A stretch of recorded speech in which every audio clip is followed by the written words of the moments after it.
Comment ce respirateur marche? En fait, ce respirateur est le produit d'un effort de recherche, de développement, d'innovation qui a été entrepris à l'université Mohamed VI Polytechnique avec un nombre de partenaires. L'idée, c'était de concevoir un respirateur, en fait, suite à l'appel de Sa Majesté de faire un effort de solidarité pour combattre le Covid.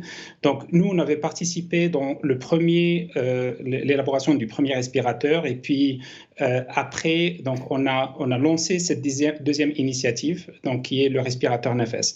Donc, le respirateur NFS, quelques caractéristiques, c'est que, en fait, c'est un respirateur de réanimation et de soins intensifs. L'idée, c'est quoi? La différence entre ça et les ventilateurs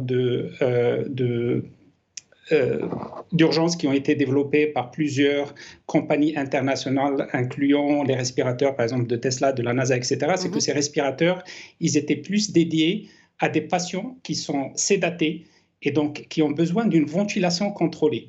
Donc, nous, NAFAS, en plus de la ventilation contrôlée, donc on a la capacité de faire aussi d'autres modes qui sont beaucoup plus avancés et qui sont nécessaires pour les patients qui ne sont pas sédatés.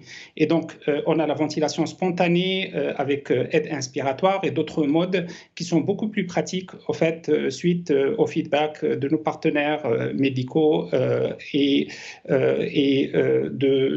fait, des besoins des clients Covid et après Covid.